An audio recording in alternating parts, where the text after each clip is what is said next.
नमस्कार दर्शक बंधु जय जगन्नाथ। आज हूँ जुलाई 14 तारिख सोमवार। तेबे विलंब नक आसतु नजर पकेबा आज दिन ओडिशा तथा देश विदेशर ताजा खबर गुड़िक उपरे। परवर्ती खबर महामहिम राष्ट्रपति द्रौपदी मुर्मू आज 2 दिनिया ओडिशा गस्तरे आसिबार कार्यक्रम रही। एही 2 दिनिया गस्त काल से भुवनेश्वर समेत राज्यर अन्य स्थान में एकाधिक कार्यक्रम जोग देबे। तेबे राष्ट्रपति को देखा करिया पई बिजु जनता दल 5 मिनिट समय मागिछि। राज्य में अराजकता एवं आईन श्रृंखला विपर्यय होई पड़िछि बोली बीजेडी अभियोग आनिछि। एने राष्ट्रपति आलोचना करने बीजेडी निवेदन करिछि। ओडिशा रे एबे आईन श्रृंखला स्थिति पूरा बिगिड़ी जाइछि। राज्य में महिला सुरक्षित नाहांती। प्रतिदिन 15 जन महिला दुष्कर्मर शिकार हेउछंती। निजे राष्ट्रपति एबे भरोसा देवा पई आशा करिछु बोली बीजेडी कहिछि।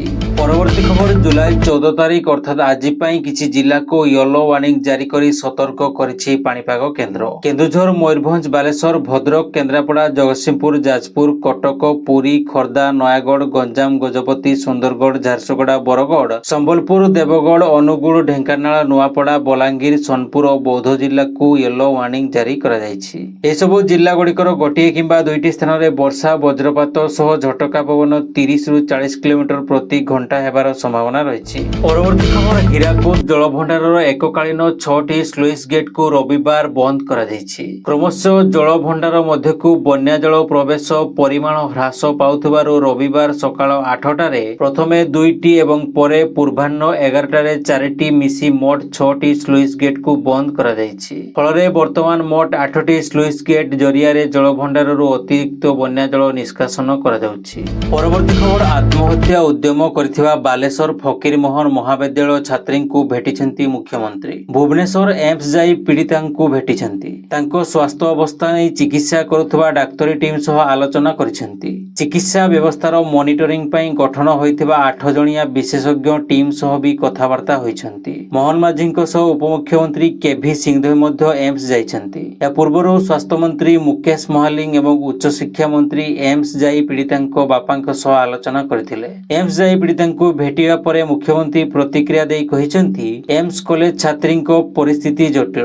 तांको चिकित्सा चलिछि। दिल्ली एम्स भली चिकित्सा करा जाउछि। आगामी 24 घंटा गुरुत्वपूर्ण आवश्यक पड़िले दिल्ली एम्स को एयरलिफ्ट करा जाई पारे। एही घटना रे उच्च शिक्षा विभाग तुरंत कार्यानुष्ठान ग्रहण करी कॉलेज अध्यक्ष दिलीप कुमार घोष एवं अभियुक्त सहकारी प्रोफेसर समीर कुमार साहू को निलंबित करिसेंती। एथिसह सहकारी प्रोफेसर जन को गिरफ्त करी कोर्ट चालान करा जायछि। परवर्ती खबर स्कूल कॉलेज रे पढ़िया बेले समस्ते बैक बेंचर शब्दटी सुनिथिबे। श्रेणी गृह रे शेष रे बसुथिबा पिलांकु बैक बेंचर बोली कहा जाय। एबे एही बैक बेंचर शब्द आउ रहिबनी कारण श्रेणी गृह रे बसिबा शैली बदलिछि। जानि आश्चर्य हेबे एक फिल्म पिलामानंको शिक्षा व्यवस्था को परिवर्तन करिछि। केरळर कोल्लम जिल्ला Ramvilas vocational higher secondary school रे पिलांको बसिबा शैली परिवर्तन होइछि। ए स्कूल रे एबे कोनोसी बैक बेंचर नाहंती कारण सेठारे थिबा प्रत्येक पिला एबे जणे जणे फ्रंट बेंचर। स्कूल श्रेणी गृह रे पिलांको बसिबा व्यवस्था को संपूर्ण रूपे बदलाई दैछंती।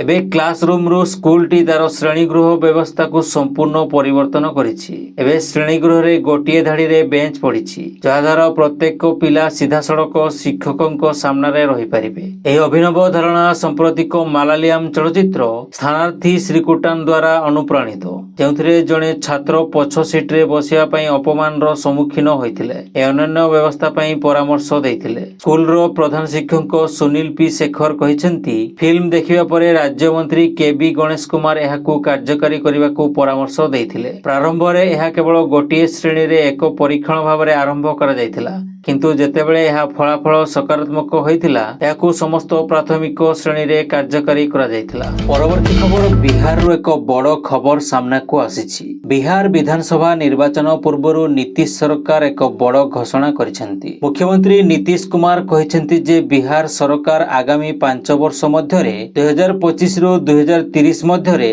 1 कोटी युवकंकु सरकारी चाकरी एवं नियुक्ति जोगाइबे जहा 2020-25 लक्ष्य को द्विगुणित करिवो। एथिपई घरोई क्षेत्र रे विशेष करी शिल्प क्षेत्र रे मध्य नूतन चाकरी एवं नियुक्ति सुजोग सृष्टि करा जिवो। एही संपर्क रे राज्य मुख्यमंत्री Nitish Kumar social media platform X ray तांको हैंडल रु एक पोस्ट माध्यम रे शेयर करिसेंती। मुख्यमंत्री पोस्ट रे लिखिसेंती प्रारंभरु हमर चिंताधारा थिला जे राज्यर सर्वाधिक संख्यक युवक युवती सरकारी चाकरी एवं नियुक्ति पाइबा उचित। 2005 रु 2020 मध्य राज्य रे 8 लाख रु अधिक युवक युवती को सरकारी चाकरी दिया जाइथिला। मुख्यमंत्री आहुरी कहिसेंती जे मु खुशीर सहित जणाइबाकू चाहूची जे एपर्यंत राज्य रे 10 लाख युवक युवती को सरकारी चाकरी दिया जाइछि एवं प्राय 39 लाख लोकंकु नियुक्ति दिया जाइछि। 50 लाख रु अधिक युवक युवती को सरकारी चाकरी बा नियुक्ति जोगाइबार लक्ष्य निश्चित भाव में हासिल करा जिवो। परवर्ती खबर राष्ट्रपति द्रौपदी मुर्मू राज्यसभा पई 4 जन को मनोनीत करिसेंती। सरकारी वकील उज्ज्वल देवराज निकम, केरल वरिष्ठ समाजसेवी एवं शिक्षाविद सी सदानंद मास्टर,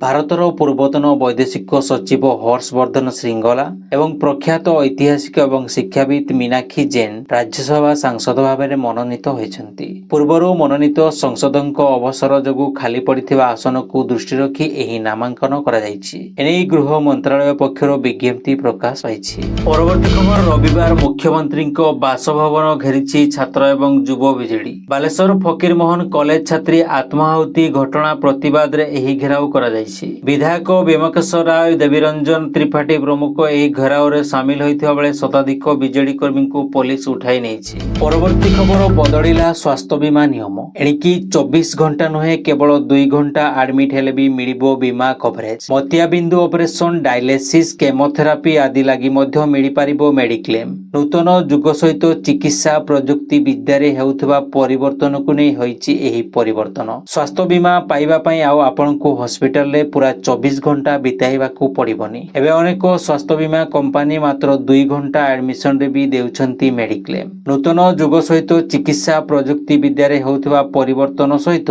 ताल दे एही परिवर्तन करा जाउछि। रिपोर्ट अनुसार पॉलिसी बजार स्वास्थ्य बीमा मुख्य सिद्धार्थ सिंघल कहिसेंती जे गत 10 वर्ष मध्य उन्नत चिकित्सा एवं अस्त्रोपचार पद्धति रे अनेक परिवर्तन होइछि। यह हॉस्पिटल रे रहिबार समय सीमा को मध्य ह्रास करिछि। मोट उपरे कहिबाकू गले एही परिवर्तन ग्राहकक निमंते आश्वस्ति भरा एवं हेल्थ इंश्योरेंस को पूर्व अपेक्षा अधिक सुविधाजनक करिछि। परवर्ती खबर उत्तराखंड रे पवित्र श्रावण मासरे चालिथिबा कनवार यात्रा मध्य राज्य सरकार एक बड़ पदक्षेप नै ऑपरेशन कालनेमी आरंभ करिसेंती। ए स्वतंत्र अभियान रो उद्देश्य होछि सही लोकमाननकु चिन्हट करिबा एवं सेमाननक विरुद्ध रे कार्यानुष्ठान ग्रहण करिबा जेउ माने निजकु सन्थ बोली कहि साधारण लोकंकु ठकुछंती। कनवार यात्रा समय नकली सन्थोंक विरुद्ध रे कार्यानुष्ठान ग्रहण करी उत्तराखंड पुलिस डेराडून, हरिद्वार एवं उधम सिंह नगर जिल्लारू 127 जन को गिरफ्त करिछि। सेमाने समस्ते सन्थ बेसरे लोकंकु ठकुथिले। पुलिस जने बांग्लादेशी नागरिकंकु मध्य गिरफ्त करिछि जहांक नाम राकम बोली कहा जाउछि, जे जने साधु बेसरे रहुथिले। पुलिस रो सूचना अनुसार एही व्यक्ति प्राय 7 मास पूर्वरु डेराडून आस्थिले एवं से बांग्लादेशर ढाका निकटवर्ती टांगाइल जिल्लार बासिंदा। पुष्कर सिंह धामी सरकार उत्तराखंड रे अनुप्रवेश करुथबा नकली नेटवर्क रो पर्दाफाश करिबा एवं यात्री को ठकैरु सुरक्षित रखिबा पई ऑपरेशन कालनामी आरंभ करिसेंती। परवर्ती खबर आउ नाहांती लोकप्रिय दक्षिण भारतीय अभिनेता तथा पूर्वतन बीजेपी विधायक कोटा श्रीनिवास राव रविवार हैदराबाद रो जुबली हिल स्थित तांको बासभवन रे 83 वर्ष बयस रे से शेष निश्वास त्याग करिसेंती। दीर्घ दिन धरि वार्धक्य जनित रोगरे पीड़ित थिले कोटा श्रीनिवास। ए खबर प्रचार हेबा परे संपूर्ण मनोरंजन जगत रे शोकर छाया खेली जाइछि।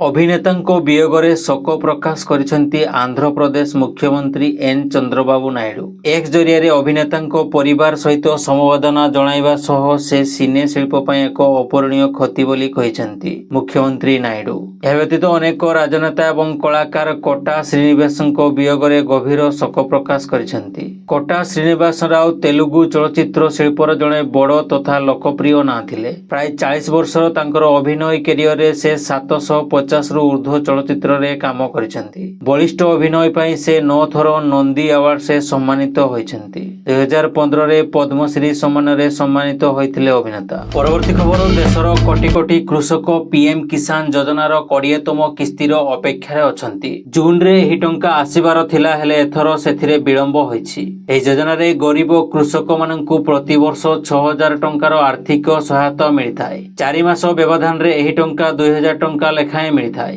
ए टंका नियमित व्यवधान रे मिलिबा पई किछि काम करिवा जरूरी। जदि आपनकर केआईसी अपडेट नाही नचेत मोबाइल नंबर अपडेट नाही तेबे यह विलंब होई पारे। जदि आपनकु पीएम किसान योजनार लाभ मिलिथाए तेबे यथाशीघ्र पीएम किसान पोर्टाल नचेत निकटतम सीएससी जरिए निजर केआईसी पूरण करंतु। पीएम किसान वेबसाइट अनुसार एथिरे रेजिस्टर्ड किसान पाई ई केआईसी अनिवार्य। ओटीपी ई केआईसी पीएम किसान पोर्टाल रे उपलब्ध नचेत बायोमेट्रिक आधारित ई केआईसी लागि निकटतम सीएससी केंद्र रे संपर्क करा जाई परिबो। तबे मीडिया रिपोर्ट अनुसार आसंता 18 तारिख रे पीएम किसान रो 20तम किस्ती आसीबार संभावना रहिछि, किंतु सरकार तरफ रो एपर्यंत विधिबद्ध तारीख घोषणा करा जाई नाही। दर्शक बंधु चैनल टी को जदि एबे जाय सब्सक्राइब करि नाहंती तेबे सब्सक्राइब करी पाखर थिबा ऑल बेल नोटिफिकेशन आइकन टी को दबाई दियंतु, जहा फल रे प्रत्येक दिन सर्वप्रथमे आपण ताजा खबर गुडी को जानि परिबे। एवं वीडियो टी आपण केउ जिल्ला रो देखुछंती कमेंट माध्यम रे जणांतु।